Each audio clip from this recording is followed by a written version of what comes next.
Hi, everybody. Mary Brown here, aka Pterodactyl, and I'm just going to do a quick, what I hope will be quick walkthrough of the Tarot of Oppositions from Lo Scarabeo by Pierluca Zizzi and Michelle D'Alazio. D'Alazio. I'm not sure how to pronounce it, but this is terrific. I love this deck. It comes in this great, nice, sturdy box with a pull-off top. And let me get all the cards out here, and we're just gonna walk through them. And there's a really is like a million things that could be said about this deck, and who has the time to say it right now? I don't, but I love this deck. I love it, love it, love it. Even though I'm new to it, comes with like two, extra cards, title cards, Tarot of Oppositions, and then ad for Lo Scarabeo. Follow them on Facebook, Lo Scarabeo Tarot. Okay, and this is the back design of the cards, fully reversible. Just nice design there. Here's the little white book, kind of substantial. The like they like to do, it comes in a few different languages. I think 4 different languages. This is the whole section that is in English here, so you get a decent amount of information. They explain like the premise of the deck. It says the artistic premise at the core of the Tarot of Oppositions allows the reader to embrace the spiritual law that connects what is above with what is below and what is positive to what is negative. Those who use this deck may be able to reconcile the meanings that advise caution and reflection with those that confidently push toward better scenarios, casting light and shadow, dangers and advantages together.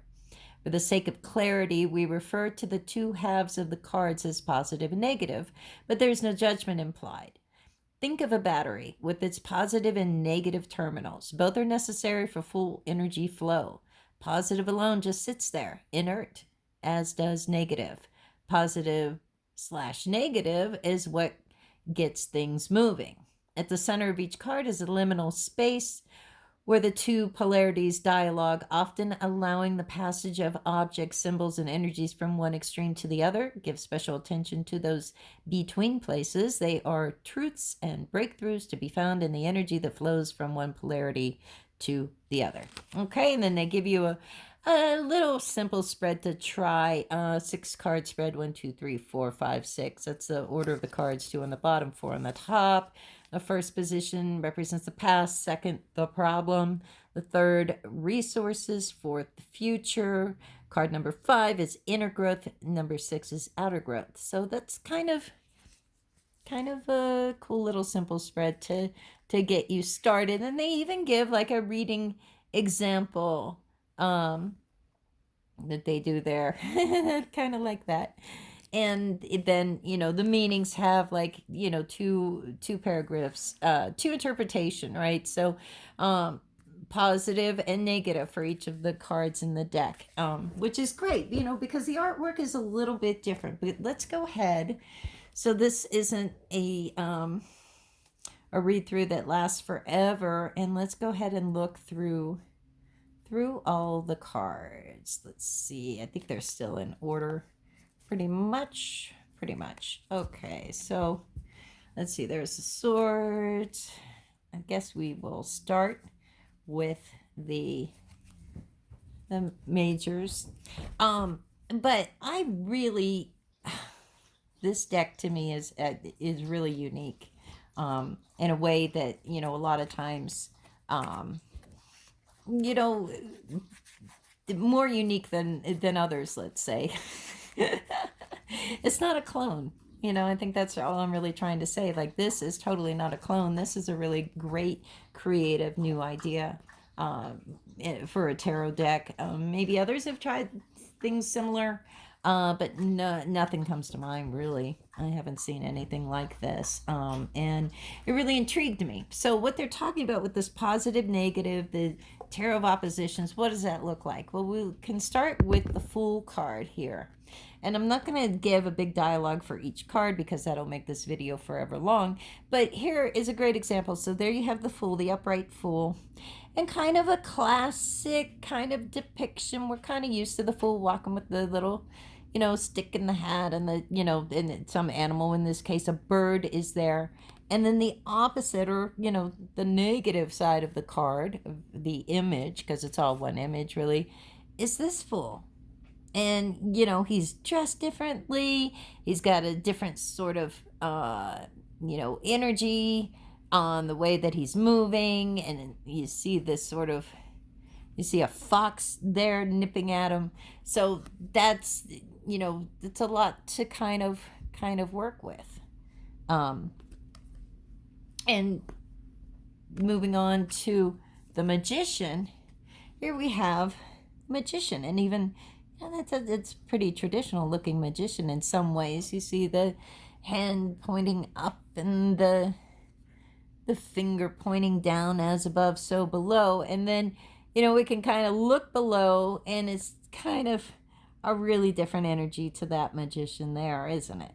So you have the difference in posturing, you have the difference in the way the suit symbols are on the table. See the cups upright there, and here it's fallen over, so there's so much. The background's different, the mood's different, the feel's different. And I think this could be a great deck for people that are empathic, really, because you get so much to interpret just from the figures in this card and the feel of them. I love this High Priestess. So there we have the High Priestess, pretty traditional. But notice the long skirt all the way to, kind of chaste all the way to the ankles. We have like blue heels on. And then you turn over and see the opposite High Priestess, and like the skirt's hiked up. She's got, ankle bracelets and bare feet, and she's letting it all hang out. It's a really, really, it really is an opposite. And I love that when you think that, the card itself embodies, the single card embodies those opposites. And, what's in the middle, it's like they're both sharing the moon. It's just really kind of fascinating to me. The Empress, the opposite Empress, the Emperor, and the opposite Emperor, the Hierophant,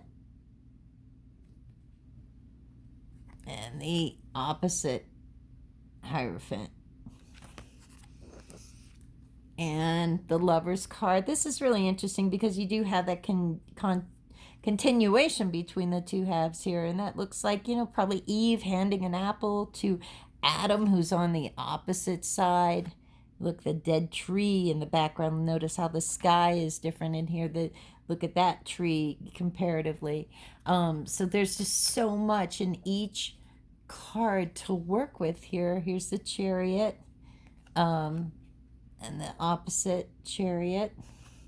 And really, I don't use reversals. And with this deck, reversals, I'm totally going to use them. This totally makes a lot more sense to me than just, like with a standard Rider-Waite deck using reversals where you flip them upside down. And it really just looks like an upside down card.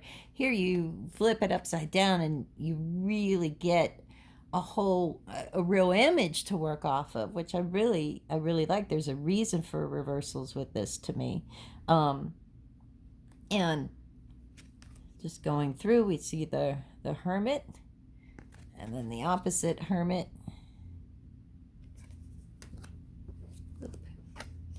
and the Wheel of Fortune upright, and the opposite image on the Wheel of Fortune. We have the Justice card, and then opposite the Justice. And here we have the Hanged Man, kind of classic, when you look at the position of the legs and the sort of relaxed posture, and then you turn it over. It's totally different. Totally different deal there, right? And then the death card I think is interesting too. There's the death card, the sun in the background, the flag, some of the things we're used to seeing.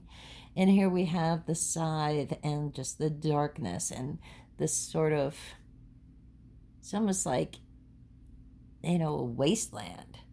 And we have temperance, pouring out the water, and the temperance card upright, opposite, pouring out sand.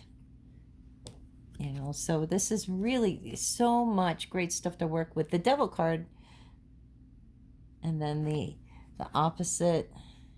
And you see how the feel and the energy through the use of color and, changing some of these images, and I think continuing the thought through. They've really done something really special with this deck, I think. Here's the Tower card. And here's the opposite of the Tower card, which is kind of interesting because you see that crown falling off. So it's like, is it a fire or is it just a collapse of an empire? And here we have the Star card, pouring out the water and the moon, with the star shining behind her. You can tell it's sort of, and then here it's like, oh, the star is so dimmed, and instead it's like, trying to scoop something out. The moon, bright moon with the white dog, little crayfish, and then you've got the opposite with the dark dog. So a lot is done by opposite of colors, the light versus the darkness in a sense. Really interesting. Here's a sun card with the child in the field of flowers, and here you see the sunflowers.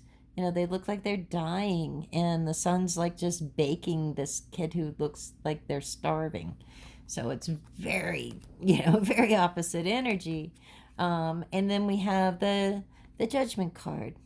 You look at the use of these bright, beautiful colors like the yellow there, and then the red on the other side of the Judgment card.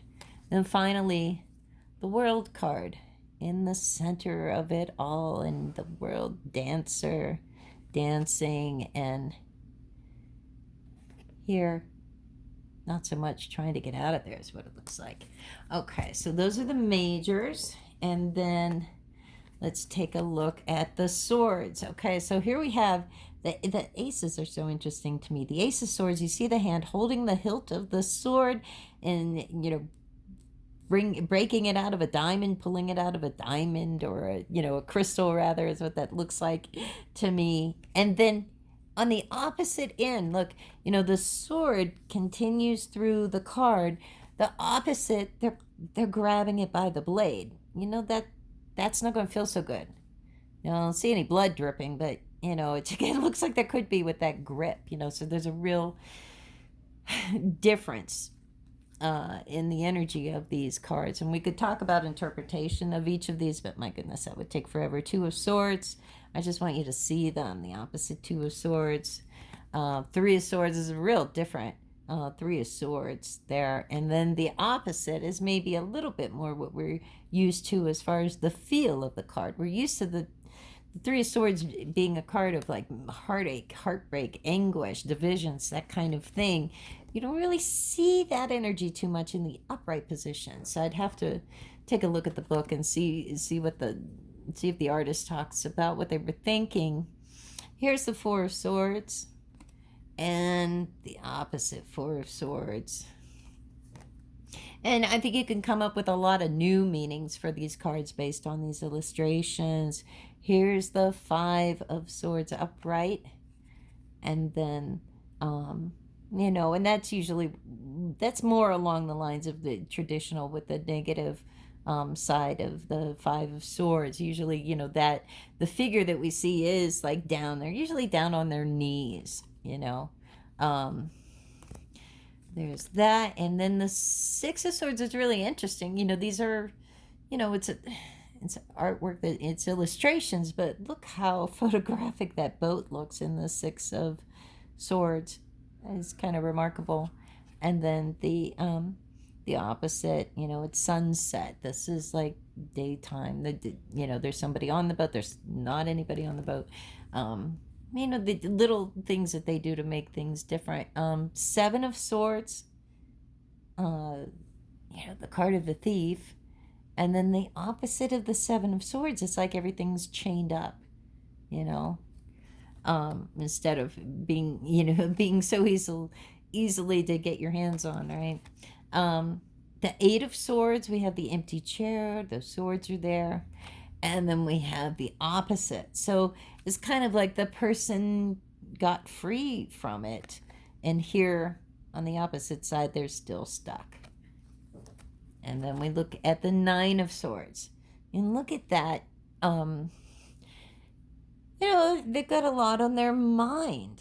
But look at that expression on their face. It's like, oh, I got to figure this out, you know.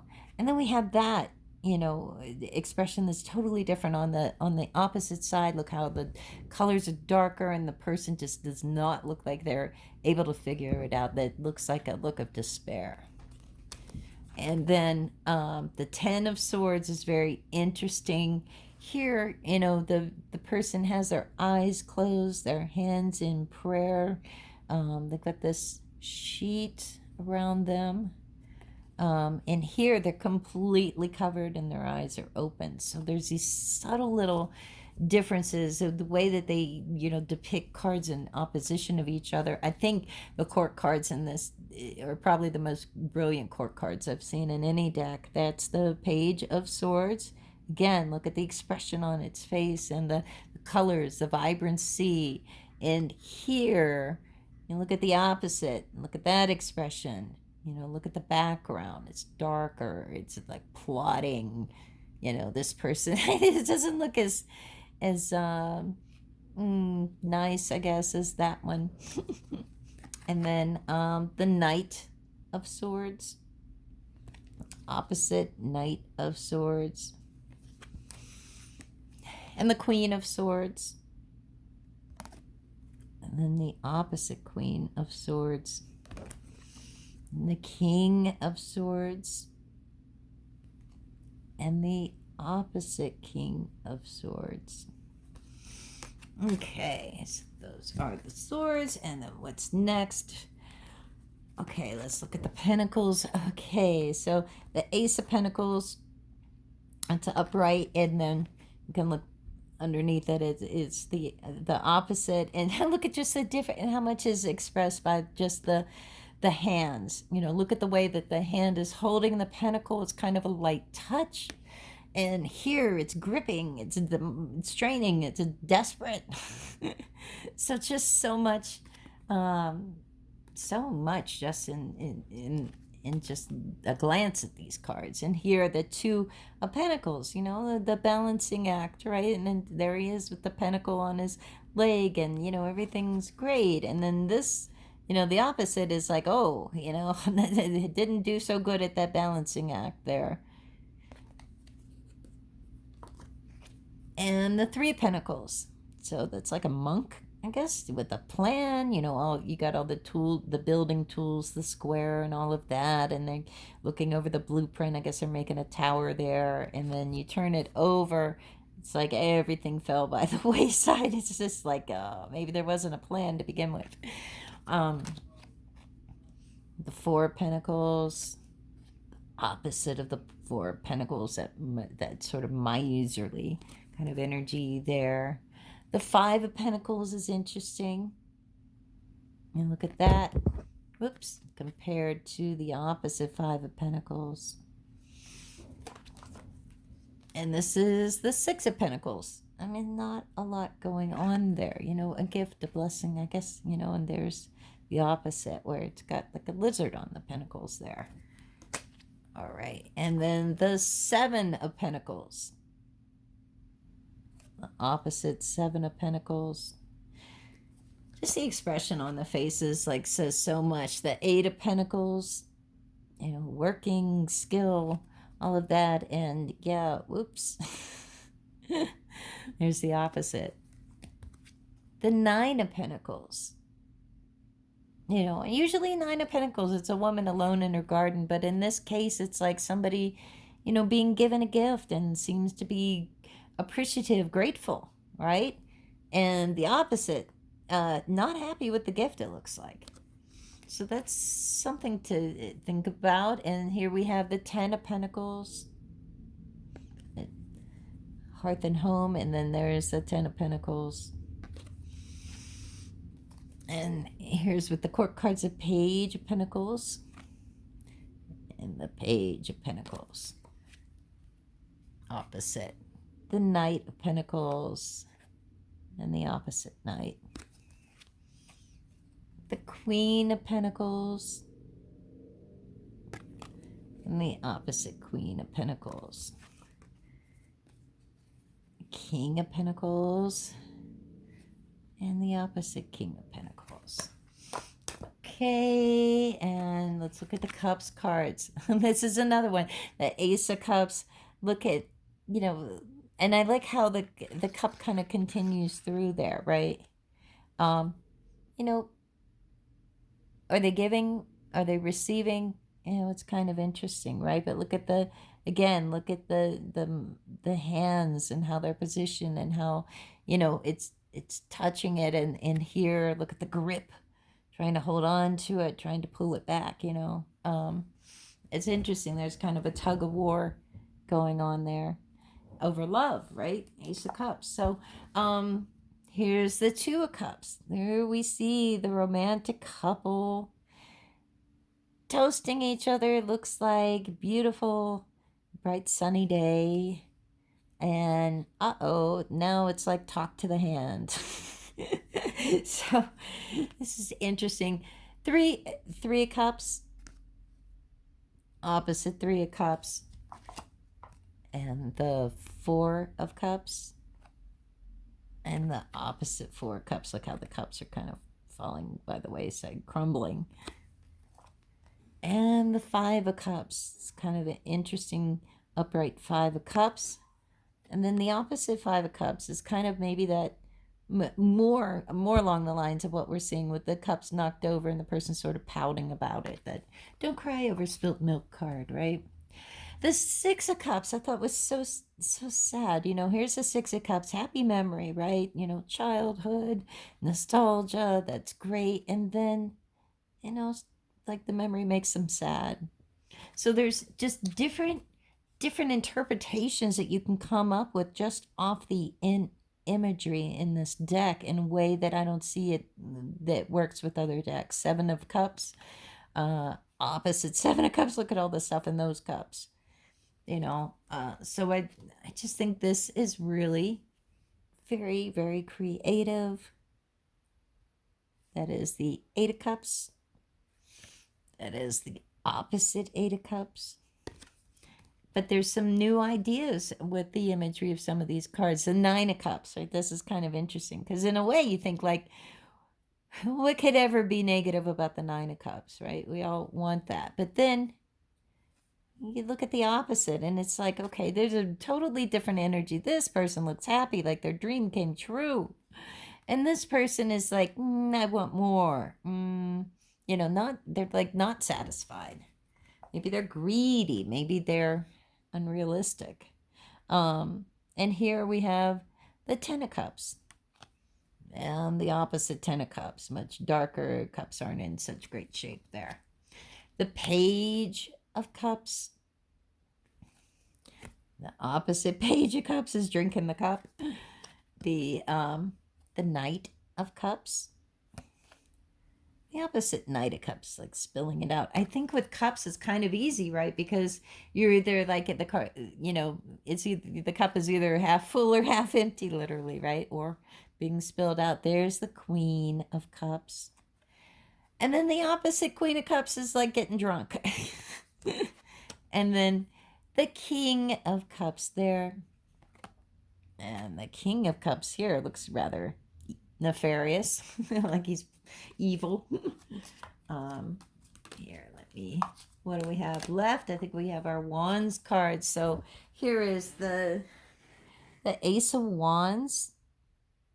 You see how the hand is and the background, it's nice, lighter blue sky, and then there is the opposite of the Ace of Wands. The Two of Wands.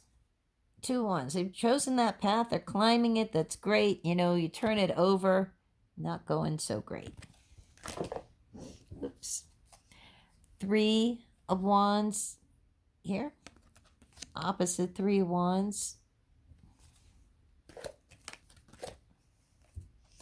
Four of Wands. Opposite Four of Wands. Here's the Five of Wands. The opposite Five of Wands. So the energy's a lot different on these things. It's Six of Wands. Opposite Six of Wands has a lot to do with the expression of the person, right? Seven of Wands. This is one has a lot to do with like the body language. Look at the situation with the top half of the card, and you look at it as it's like not in such a great position, not really standing their ground as much as they were. And the Eight of Wands, I think, is a great example of how this works. You know, the Eight of Wands, look at the look at the kid running, you know, through the field, running really swiftly and fast and everything, and that's great. And here, this is somebody, you know, being chased, running to avoid something. It looks like running away. Nine of Wands, and the opposite Nine of Wands. 10 of Wands, you know, doing all that work, yeah, you know, carrying things from place to place, all the gigantic wand, I guess you could say, the tree trunk. And here, you know, just totally overwhelmed. Oops. I meant to turn these right. Okay, just a few more now, just the cards are left. So the Page of Wands there, the opposite Page of Wands, the Knight of Wands, the opposite Knight of Wands, and here's the Queen of Wands. And again, you see with some of these, you know, like the wand, you know, continues all the way through the cards. So you have the upright Queen of Wands, and then on holding the other end of the stick is the opposite or the negative Queen of Wands. And then last but not least, we have the King of Wands here, and again, the wand continues all the way through. And you turn it over, and there's his evil twin. So that is all the cards. This deck is really fascinating and cool and different. You know, card stock is fine. I riffle shuffle.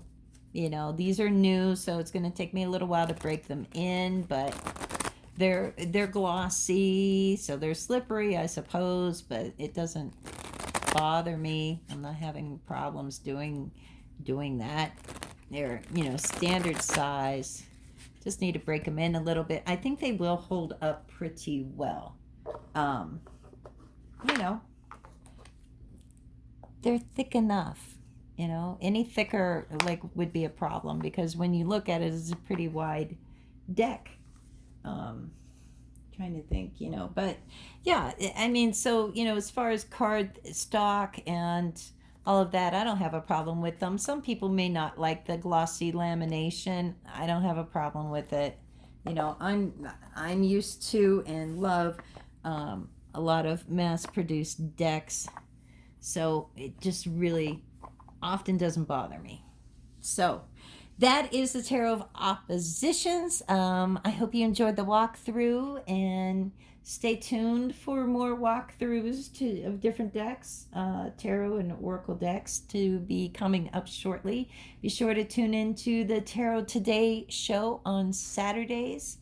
Go to psychictalk.net/upcoming, and you can see all of our shows that are coming up. And also, don't miss my Rocktober episode, the first Saturday of October, of There's a Rock for That. I'm very excited about that one. I'm going to be talking about obsidian and scrying.